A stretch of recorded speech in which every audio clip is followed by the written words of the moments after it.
This is Truly Independent, a show that demystifies the indie film journey by documenting the process of releasing independent films in theaters. Each week, Garrett Batty and I, Darren Smith, will update you on our journey, bringing guests to share their insights into the process and answer your questions. On today's episode, we recap how the premiere of Faith of Angels went last week and how we're gearing up for opening weekend this week. We also give you a little update on the Carpenter, so stay tuned. This is episode 16 of Truly Independent. Well, hello, Garrett. Welcome. We started at the same time. Perfect. We're so excited to be back doing this. How are you? Oh, man, I'm so good. 2 nights ago now, we had the premiere of Faith of Angels here in Utah, and I'm still riding on cloud nine, man. It was such an amazing night. I want to dive right into it and just talk about it more. Yes, and we will. We will get to it once we get the housekeeping out of the way. But it was so neat to finally have that kickoff to what we've been leading up to for so long. Yeah, it feels crazy to think that we started this podcast 16 weeks ago in June or July, and now it's here already. It's interesting to watch through and go, oh yeah, we're a month out, or we're 6 weeks out, or whatever it is. And it's like, it came so fast. So if you ever do this yourselves, listener, make sure you give yourself plenty of time, because you never have enough. Yeah, 100%. Okay, let's see, we're recording this September Wednesday, the 11th, and so we do have a couple of weekend box offices to look at, because we haven't done that for a little bit. This last weekend was Beetlejuice opening weekend, is that right? Yeah, coming out the gate hot, $111 million on 4,500 screens. I believe I read somewhere that it was like the largest release ever. Like 4,500 screens, 4,575 is how many theaters screened Beetlejuice. And that is insane. Like, that's every theater, basically. Congrats to them. They had a $24,000 per screen average. Yeah. On that many screens, you're going to get that number, 111 million. Yeah. Pretty amazing. Just scanning that box office, another shout out to Reagan in their 4th weekend now. They were number 3. So that film has some legs. They're still on 2,700 screens. They did another almost 5 million that weekend to bring their total 18 million. A little bit farther down the list is The Forge, starring Cameron Arnett. Yeah, our friend Cameron and our friend BJ was in the movie. I didn't know. That was a nice surprise. So Cameron and BJ are married in real life, and they play a married couple in the movie. But oh my gosh, they did so good with that movie. That counts as my quote unquote indie film that I saw. I mean, they did release on like 2,000 plus theaters. So it's not following our strategy, but they definitely made a great movie, and it's doing really well in the box office. And we just are so happy to see the success of that, because part of our strategy, I don't know that we talked about too much about the trailers for Faith of Angels coming out, but maybe we can talk about that for just a second. Like, our big goal was to get the trailer done and ready. Like, we had to get music, we had to get everything buttoned up so that we were ready to go. And then it's getting the theater out there, and like, what films should it play in front of? And so we pushed really hard to get in front of The Forge, because A, it's faith-based and inspiring story, and B, Cameron Arnett's the number 1 or 2 actor in that movie, and he's number 2 in our movie, and it just made sense to promote to the audience who already paid to see him in theaters. So I think it's we haven't seen yet, because we haven't gotten to opening weekend, but we're hoping that strategy plays out for us. Yeah, Cameron Arnett, I mean, he just does such a fantastic job in both films. Yeah, and there's no question as to why he's being cast in these films. He has such a strong presence, and is a great recognizable name for the faith-based audience. And yes, so when we trailer on The Forge, that is in 1,700 screens across the country. Last weekend it was over 2,000 screens.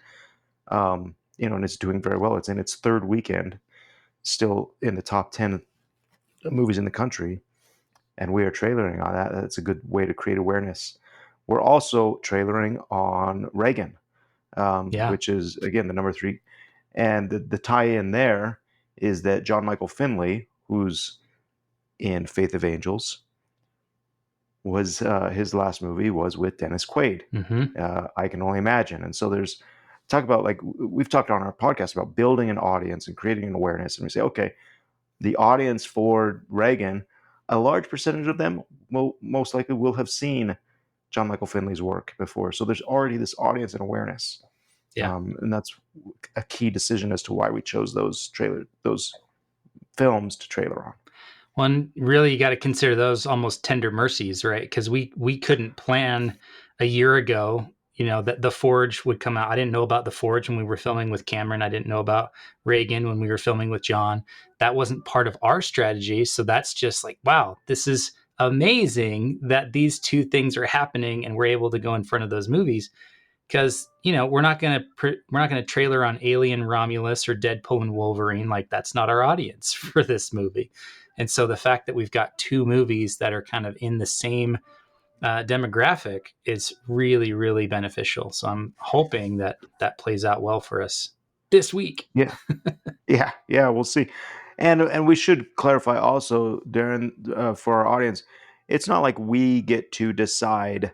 Hey, we are on Reagan and The Forge. It's like, no, the theaters build their show run, their pre-show.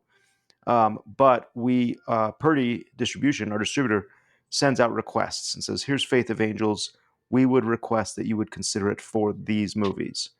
Um, and and because, and then to support that, they say, "Here's the tie-in.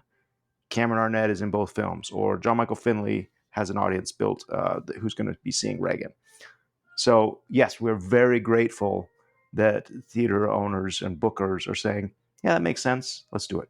Darren, before we leave the top 10 box office or that thing, I just wanted to point out, and this is kind of something that's very interesting. We've got The Front Room at number 10, which opened on 2,000 screens. That's an A24 release, and it did 1.6 million. So that's beyond our model. We're not going to do 2,000 screens, but it broke into the top 10. Just below that, we have Trap, which moved up, is 1.3 million on 341 screens. Yeah. Which is really kind of interesting. They had a good per screen average at almost 4,000 per screen. That's few screens to be that high. They 1.3 million. I mean, on some weekends, that would be well in the top 10. Yeah. Well, and So, the 4,000 per screen average is on their 6th week of release. That's what is yeah. shocking to me. Like, it's the second highest per screen average out of everything in the top 10 except for Beetlejuice. So I'm really curious because they lost 391 screens. I'm just wondering if this is a reporting error or what that is, and maybe I'll need to look into that. But they're up 72%. They're playing on 341 screens. They've moved up from number 16 to number 11. Where it caught my attention is Faith of Angels. Right now, we're currently booked for our September 27th release on about 160 screens, and we're adding screens every day. Yeah. Is there an opportunity to see a similar pattern where we say, okay, we're going to open in Utah for the first 2 weeks of open. We'll be floating in that top 20 area. And then do we add those, 200 plus screens and bump up to that kind of top 15, maybe top 10? I don't know. It'll be very interesting. Yeah, it really depends on per screen average, I think. And so what it looks like they did was, I don't know if it was strategic or not, or if it was a function of the theaters just saying we're taking this off, but their percentage went up 72%, and their per screen average it tripled, more than almost quadrupled. If you look at just August 30th to September 1st, so not including Labor Day, right, the 3-day weekend, that's $1,000 per screen, August 30th through September 1st. And this week it went to almost 4,000. So it's pretty close to a 4x per screen average. And they made nearly double.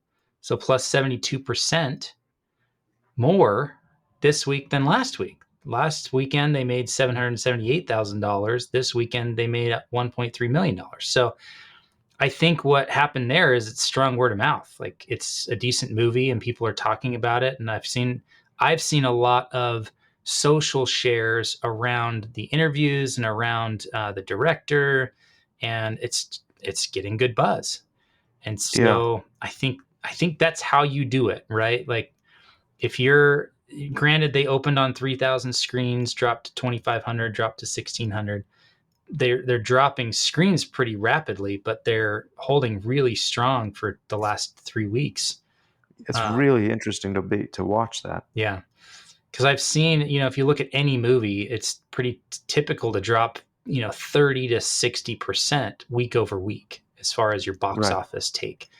right. Independent of how many theaters and stuff are carrying it. So to go up in week 6, that's exciting. Like, who knows what happens with our movie, because there could be more demand after week 3 or after week 5 when more and more reviews come in and more word of mouth is happening. And Yeah, a lot of that's out of our hands, right? yeah, for sure. And I didn't mean to get off into the weeds in that. Oh, I It's love just it. something I noticed and thought, okay, is there a model error, a clerical error, or what's going on? But it does kind of relate to what we're doing. Okay, so Hey, indie filmmakers and movie lovers. This show is sponsored by Purdy Distribution. Since 2011, they've been bringing incredible independent films to theaters, like Garrett Batty's The Saratov Approach, T.C. Christensen's Love Kennedy, and McLean Nelson's Once I Was a Beehive. They've worked with top-notch directors like Mitch Davis and Mark Goodman, specializing in family, faith-based, and funny films. This year alone, they've released hits with JK Studios like Go West and Villains Inc., and have even branched out internationally with films shot in South Africa and Japan. Purdy Distribution works closely with indie filmmakers, designing personalized distribution plans, whether it's a theatrical release or straight to streaming on platforms like Amazon, iTunes, Google, and more. If you have a PG or PG-13 film ready for the world, think about reaching out to Purdy Distribution. They're approachable and knowledgeable, ready to help you visualize your film's distribution. Even if your film isn't fully polished, they can offer valuable guidance. Plus, if you need that crucial distribution piece for investor packages, Purdy Distribution can provide a letter of intent to distribute, helping you secure funding without locking you into a contract. Mark your calendars for Purdy Distribution's upcoming releases: Tokyo Cowboy on August 30th, the digital release of Thabo and the Rhino Case on September 1st, Faith of Angels in theaters on September 12th, Villains Inc. on Amazon and iTunes on October 1st, and The Carpenter on November 1st. To stay updated on these releases and more, sign up for their newsletter at purdydistribution.com. That's P-U-R-D-I-E distribution.com. Now, back to the show. we've had our premiere. We're going to talk about what went right at the premiere, what areas we could improve, and just the general overall takeaways. Yeah, gosh. I mean, if you see any of our posts online, you can see the smiles on our face. We were living it up. It was a dream come true to be a producer on a movie that premiered legitimately, like in the theater and it was a big theater with a big screen. We had 561 seats in that theater. We sold it out. So I think we did a lot right, starting with the fact that we hired Michelle Moore and her PR team to run the premiere for us. Like, I didn't do a lot when it came to the logistics of the premiere. I showed up, I looked pretty, I held a microphone for a few minutes, and I watched the movie. Like, I didn't have to do a lot. So I think that's key. A key thing that I think we did right was to hire someone to do it, because the last thing I want to be doing on premiere night when my family's there and my friends are there is, oh, sorry, I got to go check on something, or, oh, I got to go move this table and the red carpet and these stanchions over here while the movie's playing. No, I want to be in there enjoying it with everybody else. So that was, for me, that's like number one top thing that we did right. Yeah, and I think that there was a lot of prep on that as well, like sitting with Michelle, describing very clearly, just like a producer would do, like we would do with a crew member, and say, "Here's our expectations. Are you able to pull this off?" And knowing Michelle, she certainly pulled it off with spades and just completely delivered. But I think she had a very clear understanding of what we wanted and what we expected, and what we needed. And she was also very helpful on saying, "Hey, here are some ideas that have worked in past premieres." Our premiere was Monday night, and I think Thursday, the week prior, we sat with Michelle and did a full kind of a show run through and say, "Look, movie starts at 7 o'clock. Great. What happens in that 6 to 7 hour?" And even to the point where we said, "Who are our cast that are going to be attending, and how can we um, maximize their presence there?" So yes, there's a red carpet, but each one had kind of a time to be interviewed by some social media cameras, some theater, exhibitor cameras, our still photographer, and then they move on and do a meet and greet with people. And so walking through step by step and building that somewhat extensive um, calendar helped, schedule or event agenda helped that event go smoothly. Yeah, that was really nice to just know, okay, I got to be there at 6. I got to be at this time and place at 7. I got to do this after the movie. And I just knew where I needed to be. And I didn't have to be reminded. I didn't need to be dragged. I didn't need to remember. I was just like, I was there. It was really, really, really smooth. The other thing that I think we could have missed this. And so maybe it goes into both categories of something we did wrong, something we ended up doing right, was, we were thinking about what everyone else is doing to make the premiere a success. And we were definitely promoting the Eventbrite tickets for the premiere, heavily on social media and our email lists. We were talking about the movie every day online. But the thing that you and I didn't realize until last week was like, man, I haven't reached out to like my quote unquote influencer friends yet. Yeah. Because we have people for that, right? Like in my mind, I was like, oh, Michelle and Kurt, and we have people that are doing that for us. It's like, wait a minute. Well, why wouldn't I invite my friends from Neon Trees and Imagine Dragons? Well, Imagine Dragons on tour. I didn't invite any of that. But like I have actor friends and musician friends and business friends here in the community that I'm like, I haven't told any of them directly. I've just hoped that they would find out online. So going through and putting down a list of 50, 60 people and then texting them a direct invite from me led to a lot of tickets and a lot of people coming, but also a lot of great exposure for the movie because they're there with their significant others and their family, and they're taking photos and they're promoting the movie for us. So we almost missed that one, Garrett. Yeah, I agree. That was I was sitting there with you on Thursday going, "Hey, why aren't we, where's so and so on this list? Where's so and so on this list?" And thinking, "Oh, those are our personal contacts." And I had the same experience. And I would even encourage, and I was reminded, the thought was, I have a lot of friends that I know won't be able to make it, but still like reaching out to them, saying, "Hey, I'd love for you to attend the premiere. It's, this week," and inviting them. I've got uh, I found some surprises, like some actually did come. I reached out to, Bart Johnson, who's from High School Musical, and he was in Saratov Approach. He lives in LA. I reached out to him and his brother, Adam Johnson, said, "Hey, we'd love to have you guys at the premiere. We've got, let me know. We've got some tickets for you." They happen to be in town, and they happen to come to the premiere. Now we've got some great footage of Bart Johnson inviting, and promoting the movie. Yeah. And I got a friend who's an executive at Warner Brothers, a former executive at Warner Brothers. Reached out to him. He lives in LA. Same thing. I said, "Hey, we'd love to have you at the premiere. It's this night, and we're very excited about it." He responded, obviously, saying, "Hey, thanks for the invite. I'm out of town, but I've got a contact here that might want to know about the movie." And so just that personal invite led to, potential PR stories, even though he wasn't able to attend. Yeah, super smart. So, yeah, if you're following along with this whole time, yes, use your team, but also make sure you're maximizing what you can do. That is key. I think we probably ended up with an extra 50 or 60 people that came because of your and my and our distributors' direct outreach to quote unquote influencers, people that have audiences, people that it's cool to go to a premiere and see quote unquote famous people, right? You want to be like, "Oh, this is special. This is different. This is unique. I feel really cool that I'm here." And that was really the atmosphere we had. And gosh, was it fun because, I've loved Kirby forever. I worked on Singles Second Ward. I watched Singles Ward when I was at college. So like he's been part of my adult life, like my whole adult life.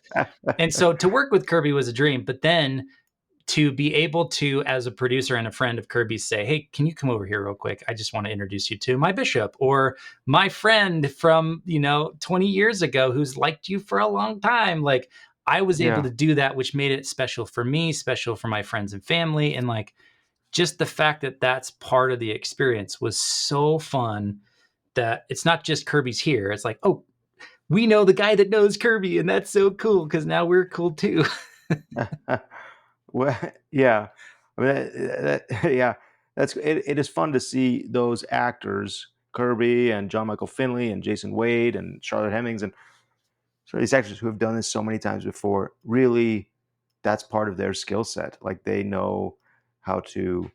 I hate the term "work a crowd," but they know how to. I mean, genuinely meet people and engage in conversation and pose with the pictures and navigate. Who they need to talk to, and that's part of their skill set. And to be able to watch them do that I'm in awe of what they can do. Yeah.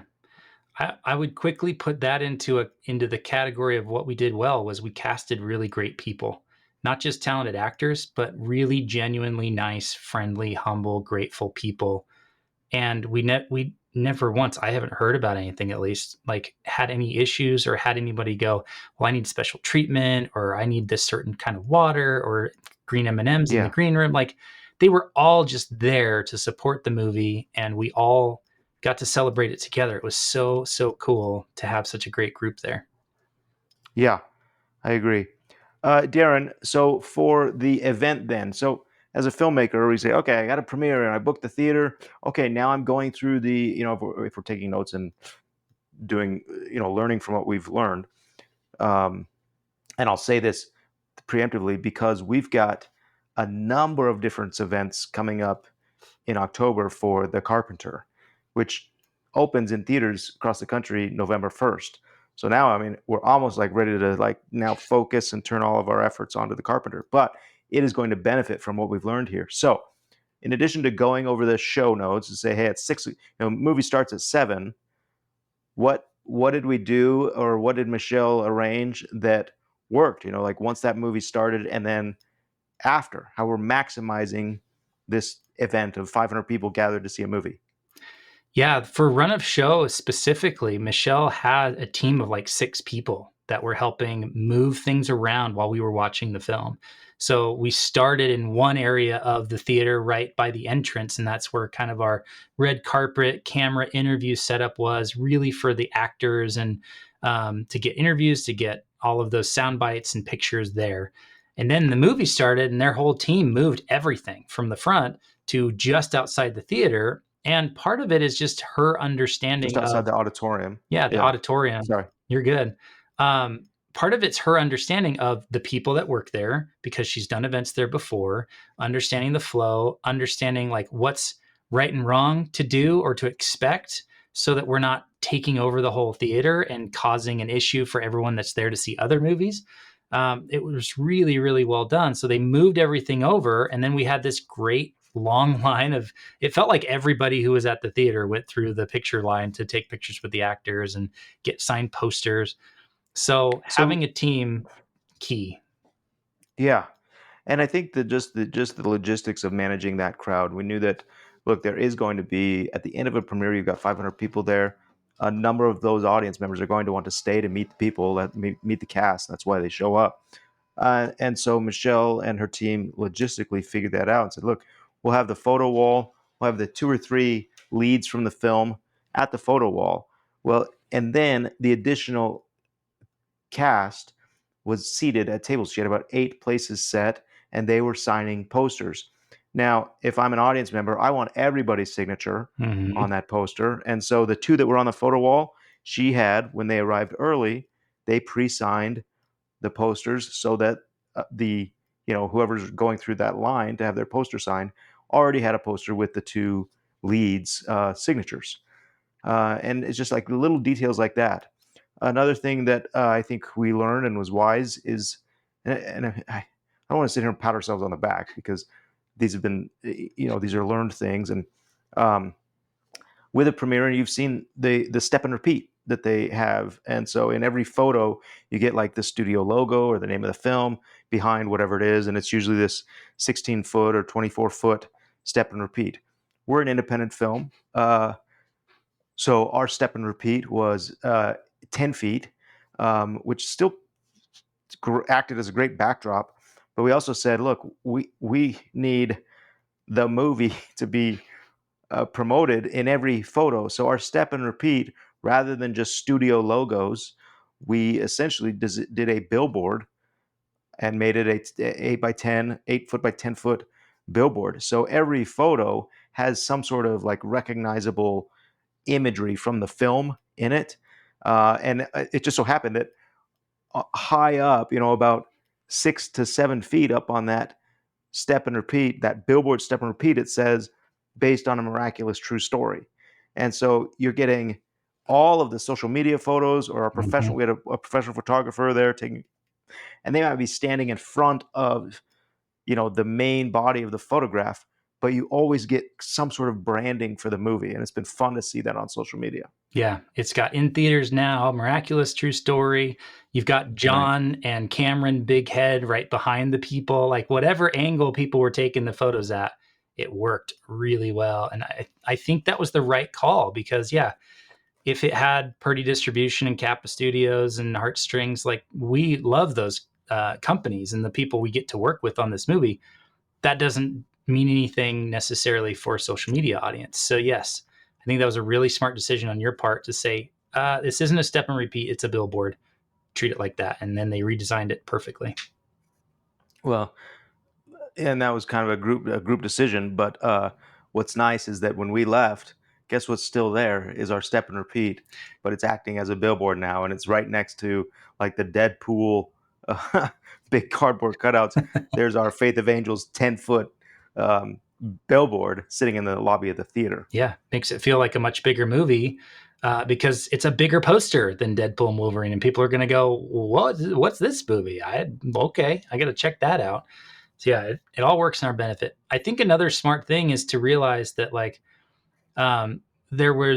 there were points along the way that we said, hey, do we want to add other theaters? Do we want to sell more tickets? Do we want to add extra theaters? And I go back to what I've talked about on this podcast before of like, you want to be oversubscribed.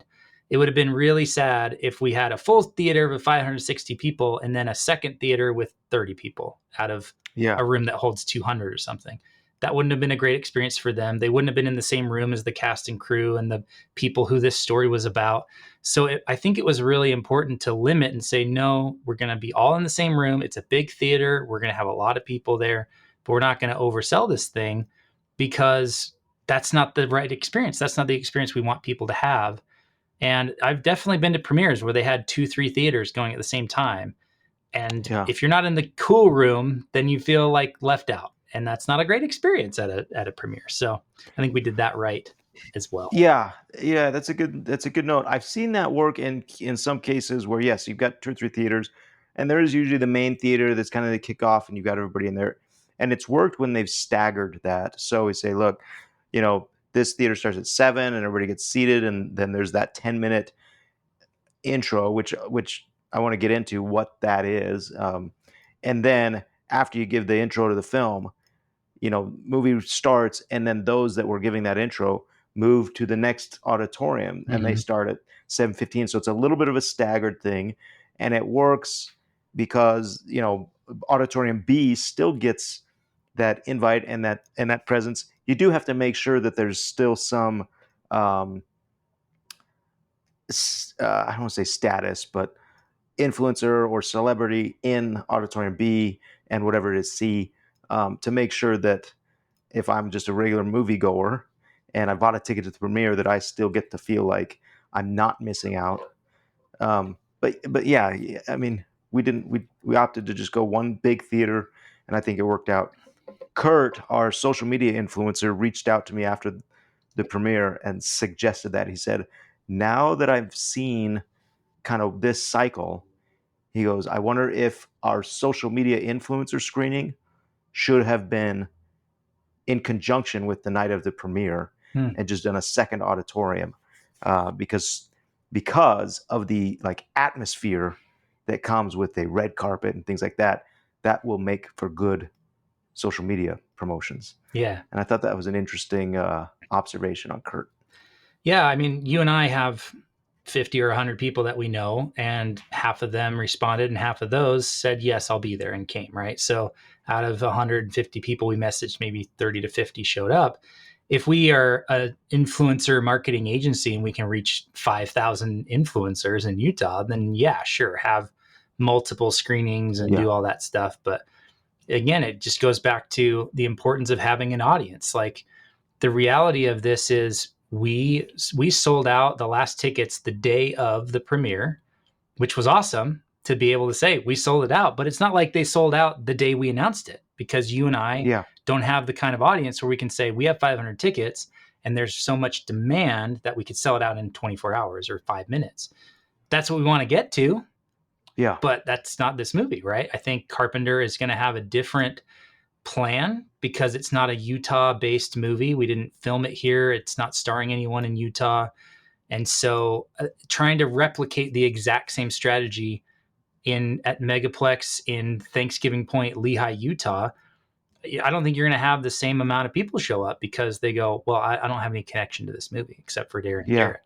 So every movie's different. And like you always say, no one's ever released this movie. So you kind of have to do it based on your best guess and your hunch and what feels right. But I do think we did a lot right. And I hope that that's helpful for people to kind of hear how we did it. And obviously, if you're listening to this and you go, well, I want to know more about this, just send us an email and we'll answer it in another episode. Go to what is it? 3coinpro/podcast. Yeah. 3coinpro.com/podcast. Oh, yeah. 3coinpro.com. The link's in the bio or whatever they say. Okay.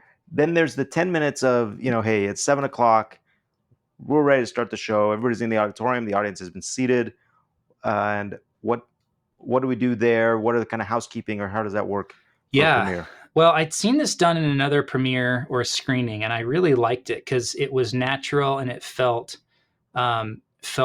really easy, but it got a huge outcome for the movie I saw. So thank you, because I got to kind of MC the night, and that was a really cool experience for me to be able to hold the microphone and welcome everybody and say thank you for being here. We got to recognize, like, you came down and we got to recognize some of the key people that helped us get the movie made, the family, the executive producer, the distributors. But a big part that I think paid off, because I'm seeing it still today, it's 2 days later, I'm still seeing new posts pop up.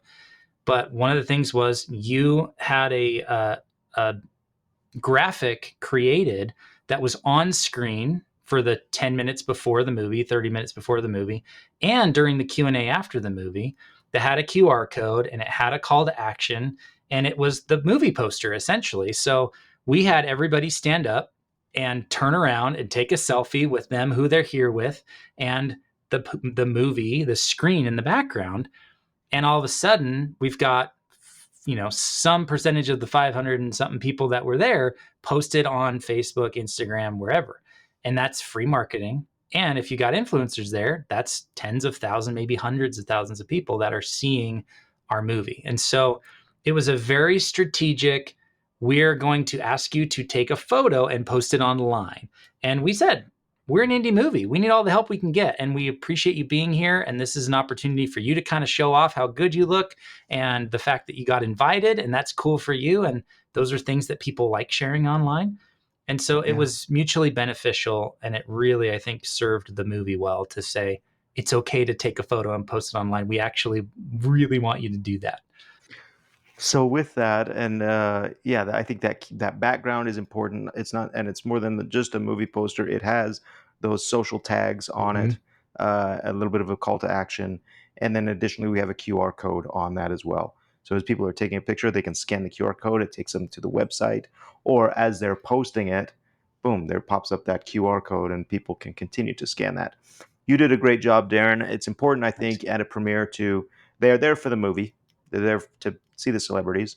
It's important to remember that our status or our presence is very minimal. Yep. Nobody cares about the producer or the director.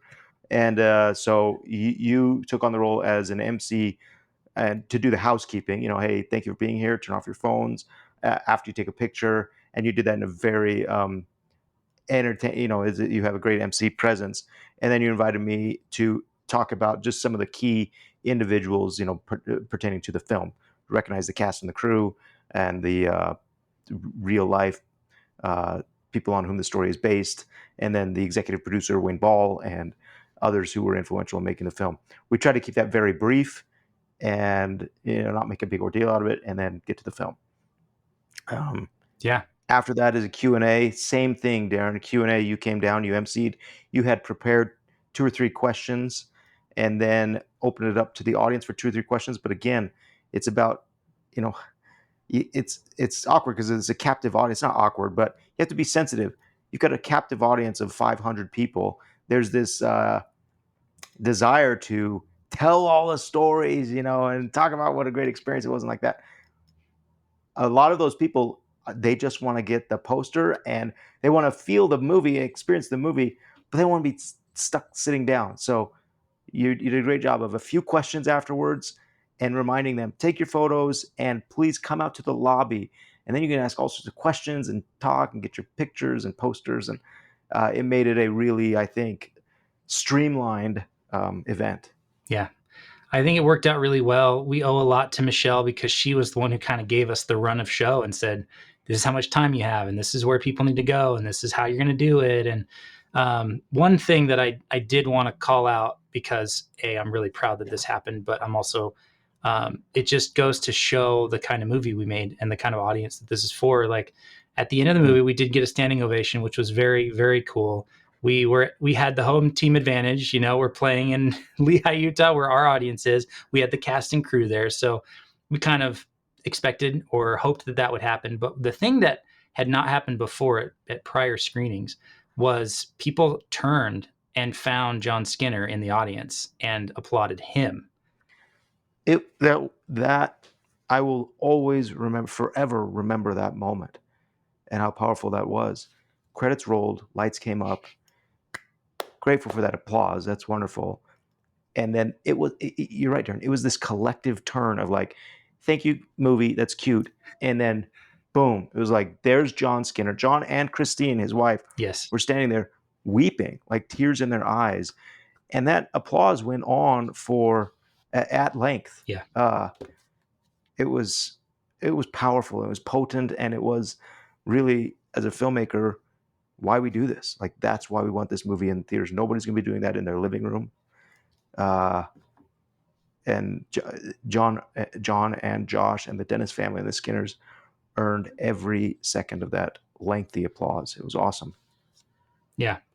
I got a text from Christine this morning, and she said it was overwhelming in the best way possible, and they'll never forget it as well. Like, I love that because John is such a humble guy and wanted no spotlight or any credit ever. And yet he deserves it. And so I'm really glad that it's happening in this beautiful way where it's not forced. We're not asking people to applaud John. It's just so, so beautiful. I actually didn't know that's what was happening until someone told me after the fact, because I was kind of down in the corner getting ready to go down and start the Q&A. I was filming it, and so I was watching it on my little 7-inch screen with a bunch of little dots that are clapping, right? I didn't realize that's what was going on, but to hear that was like, oh my gosh, that's the coolest. I think that's my favorite memory of the whole night, was maybe second to having my family there and being able to celebrate a 15-year journey to get to the point where I'm a producer on a movie that's in theaters. But that is definitely number one or number two as far as most memorable moments from the night. I would concur. Though it was powerful to see that recognition. For me, I think positive memories, certainly being there and seeing that take place, being there with Michael, my son, and seeing him handle the Q&A and the attention. And it's his first movie where he is lead, and just to share that experience with him was very powerful and memorable. I'm thrilled that Michelle's team brought in a professional photographer. The photos from the premiere are so great, and it's not just the filmmaker running around taking pictures on their iPhone, but it's like legitimate stills that will be used for promoting the movie. Now, I mean, the fallout is that Purdy Distribution the next day is answering, email after email of theater bookers that are saying, "Cool photos," or what, it looked like a cool event. Let's book. Yeah. And so we've gone from on Monday before the premiere, what were we at? Like about 70 theaters. Yeah. And now the list is to 150. So we're doubled, 161. So it's just like, make a splash. Low down on my memory list, and that this might be a mistake, is going to taking the family, because we didn't eat anything. Oh. And so we're at 11:30 at night sitting in the drive-thru at In-N-Out. I'm still kind of recovering from that. Oh man, wasn't it Paul Giamatti that did that after the Oscars one year? Like, he inspired us.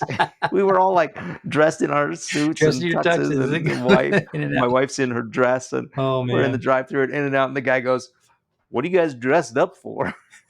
I said, "There's a movie coming out, Faith of Angels, and we got the star in the back of the car with us. We kidnapped him." Okay. That's what do you want? That's awesome, though. I'm glad you did. Part of me was like, "Oh man, we should get the cast and everybody and go get ice cream or something afterwards." But by the time I was driving out of there at 10 or 10:30, whenever it was, I was like, "Oh, I'm so tired. I need to go and nap." So for Carpenter, okay, so that wraps up that premiere. I mean, just way to go. And now it's for the next 4 days, we've been just pushing the social media, and we open, as of this recording, we open tomorrow night in theaters. For this episode, because we're talking about premieres, what to do, Carpenter, we have scheduled 5 or 6 premieres across the country in 6 different cities. Yeah. And we're doing those. Those will actually be kind of red carpet gala premieres, not just sneak peek screenings, where we'll bring the cast out, and in key cities like Atlanta and Dallas and Salt Lake and Burbank and one back east and Arizona, Phoenix. We'll be doing these red carpet events. I think we're going to take everything that we learned from here and apply it now to these cities. So hopefully rinse and repeat, so that on November 1st, instead of saying, "Hey, we're excited about opening 200, 300 screens," we're saying, "Okay, we're now 600, 800, maybe 1,000 screens." Yeah. So because I haven't been involved in these decisions on Carpenter, I've been really focused on Faith of Angels. So are those all happening on one night? Are they staggered throughout the week or the 2 weeks beforehand? Like, what's the strategy there? And then also, are you hiring a company to do that? Are they going to do every single one, or are they going to like come up with the play and then send it to someone local to run it, boots on the ground? Yes, they are. So they are happening on Wednesday nights starting October 3rd. Oh, wow. And in fact, if you're listening to this podcast, and we'll start promoting them very soon, and I could tell you, I'll tell you a cool promotional experience. But we'll promote these podcasts, the premieres are happening every Wednesday night in October, starting October 3rd. Wow. In a different city. So go to carpentermovie.com, and you can find out information about these premieres. And these will be ones that, if you're anywhere across the country, if it's coming to your city, you want to book a ticket and go, and you'll meet the cast, and I'll be there, and it'll be a red carpet event. And then, yes, we are using the same. We're going to use Michelle. We'll hire Michelle. I don't say use. We're going to hire Michelle to do the premieres. She knows what has to happen. And so, where she's in Salt Lake, she'll handle the Salt Lake one, the Phoenix one, but she will then oversee, either send somebody or oversee whoever is the point person in the key city that we're premiering at. That's awesome. I'm excited for Michelle. I think that's an awesome opportunity. I don't know how many kind of outside of Utah releases she's done, she's the queen of it here, but that's awesome to be able to expand her influence and her reach and her experience that way. But yeah, that's really I cool to say, it's that movie, we need to be clear, like it has a different strategy and a different budget for the distribution of the Carpenter than we do for Faith of Angels. So there are going to be some things that are different. And one of those is you've got more lead up time. Like you can afford a longer lead up to the movie, whereas ours has really been kind of like maybe doubling every week the last 3 weeks or so. Like we couldn't start 3 months out because if we started spending on ads and doing promos and stuff like that, there wouldn't be enough to last us for 3 months of marketing. So we kind of had to condense it all into 2 weeks. Whereas the Carpenter can benefit from a 6-week run up because there's more kind of gunpowder in there, right? So that's going to be exciting to see as well. We certainly don't have the budget of Beetlejuice or any of these big studio releases, but that's okay. We can still have a high per screen average and make the top 10, and that's pretty great as an indie. Yeah. I think Kenny and Cam, those are the executive producers, the Krebs family, are certainly aware of that. And you're right. While the budget is not Beetlejuice, they know that it is going to cost to be bigger than a regular indie release. We are releasing on 600 plus screens. That's been the goal. The goal is to 600 plus screens, break into the top 10. In order to do that, we have to make a lot of noise, leading up into that. Yeah. One of the things I will say real quick is that we just found out that they are partnering, or I don't know yet legally how I'm supposed to phrase it, but you'll see key ads and key support from UFC, which again is a great tie-in. They're going, okay, this is a fight movie, and it takes place in Nazareth. It's Christian faith-based stuff, but it's one of its primary audiences is this kind of macho fight type of audience, a UFC audience, MMA. And so they reached out. Our publicist through Film Frog reached out to UFC, said, hey, showed them the movie. They were very intrigued because Carpenter, the movie itself, has a really intriguing premise. And they said, okay, we've never seen anything like this before, which is the reaction we always get. Yes, we want to be a part of this. How can we, let's make something happen. And so October 4th, we're going to be at an MMA fight, like ringside. Oh my gosh. And then you'll start to see it on pay-per-views. For anybody that pay-per-views UFC fights in October, they'll see the Carpenter being promoted. So you're going to get Cam in costume from the movie at the UFC fight? Is that? Well, whatever gets the eyeballs. No one will recognize it because it's not a Deadpool or a comic character, but that's okay. Well, and let's back up a second too and say, well, that's something we have been doing right on Faith of Angels, because we partnered with NASAR, the National Association of Search and Rescue, with our Pay It Forward, our Help Them See gifting program, which we set up on our own, which is another thing we could probably do a whole episode on. But like this idea of, if you just watch the movie, you can scan a QR code, go to a page and gift a ticket to someone else to go see the movie who maybe couldn't afford it or wouldn't have an opportunity otherwise. So these kind of strategic partnerships, that's tens of thousands of people that we can reach through NASAR, all these different search and rescue organizations that they're connected to. It didn't cost us anything, right? And so it's this great opportunity to expand our reach and have a greater impact without it affecting our marketing budget. And so being able to partner with someone like UFC, which has a massive reach, you're talking tens of millions of people who are familiar with the brand, who watch their programming, who will see their marketing. That's massive. I mean, that alone probably puts you in the top 10 in the opening weekend. Congrats. It's about coming up with creative ideas and then being able to execute that. And I think Film Frog is an ideal partner to do that with. Yeah. Awesome. I've been so happy with that team. The fact that they can spit out like any idea that we have the same day. I probably shouldn't promote that because they're gonna be like, stop telling people we do same day stuff. But like their turnaround and the quality of the work that they do, and their confidence in the plan that they're running, it makes it so I can sleep well at night. I'm not thinking what more should we be doing because I know that they've got it. So having a team helps for sure.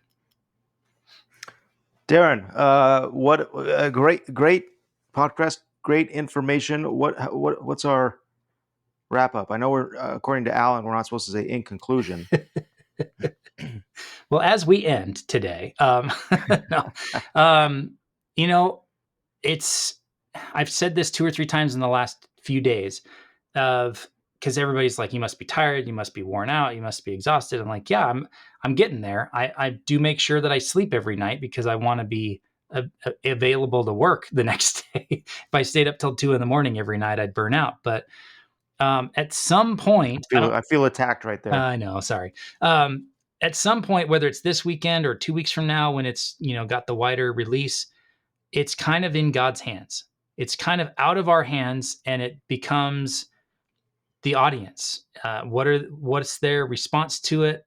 Do they want to help promote it? Do they want to, take that little extra step and tell somebody, or post it online, or leave a thumbs up on a review, or whatever it is? Because we're going to run out of marketing budget, and the movie's going to be in as many theaters as it will ever be in.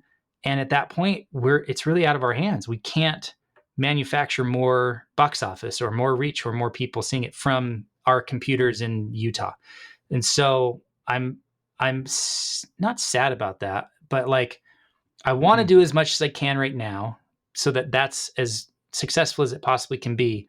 But it's this weird kind of floaty feeling of like, it's out of my control at some point. I can't do anything else. So I hope it works. Yeah, that's cool. That's an interesting sentiment and accurate. And for me, it feels like this roller coaster that we are, you get on a roller coaster and it's that ascension and it's that slow kind of tick, tick, tick, tick, tick, tick. And we are now once you get to the top of that crest, there's just that little delay. And I feel like the premiere is you're at the top of the crest and you see what's coming. There's really kind of nothing you can do about it now. It's going to be a crazy and wild ride, and you know that it'll be over in before you know it. Yeah. And that's kind of what it feels like right now. That okay, just raise your hands up and enjoy the ride. Yeah. There's a lot to do, and then on that kind of on the spiritual side of things, or on the faith-based, because this is a faith-based film. I like where you say, yes, it is in God's hands now. And as I reflect back and you think, 2.5, 3 years ago, this story came into my life and I became somewhat of a steward of it. I think when I optioned the story, I was now the steward of this story. And will I be able to look back 2 months from now and go, or I guess next week, when it is out of my hands and delivered to the next steward, which is the audience, how did I handle that? Did I do it okay? Did I listen? Did I pay attention? Did I burn bridges along the way? Hopefully I can have a clear conscience and a good accounting for my time in which I stewarded this story. And I say my, meaning, we all participated in it. But you're right. At some point now, we are handing it off. It's like a kid leaving the nest, and you just hope that it has a safe landing, or you hope honestly that it does better than you could even imagine. Yeah. I'll share one last thought, which I think is important for you and I to hear, because we're constantly second guessing. Could I have done more? Could I have worked harder? Could I have done something else? But the number of people who have directly or indirectly mentioned the efforts of you and I going out and getting, boots on the ground and manually checking theaters and posting every day and showing up on different media things, like all the work that we're doing is not going unnoticed. And I think for you, from me, like the movie, the story couldn't be in better hands, because I know that there's no one else out that I've ever met that works harder than you do at this job of getting stories out into the world for people to be changed and be made better for having seen them. So I hope that you can at least celebrate some of the hard work that you're doing. I know it always feels like it's never enough, but I mean, you and I have both seen the number of people that keep commenting similarly about that. It's like, okay, if people are recognizing we're doing at least something right here. Yeah. We're making memories along the way for sure. Mm-hmm. Yep. Okay. Well, thank you. That's a good in summary.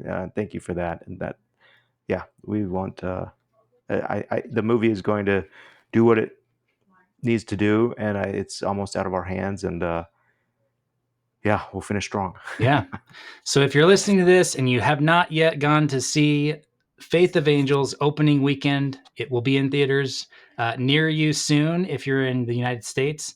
And my goodness, please share the podcast, share the movie, tell all your friends. Please go and support the movie. We need everyone to go and see this movie, not just for our sakes, but for your own. It's a really, really good movie, and you will like it. So please go see the movie. Tell your friends. Thanks for listening. Garrett, another good episode. Good chatting with you, man. I'll probably chat with you in 10 minutes. Yeah. Thanks, Darren. All right. Take care. See ya. Thank you for listening to this episode of Truly Independent. To join us on the journey, be notified of new episodes and screenings, and ask us questions about today's episode, head over to 3coinpro.com/podcast and put in your name and an email address. If you're a fan of the show, please leave us a review on your favorite podcast app and be sure to share this episode with a friend. Thanks for listening, and we'll see you next week.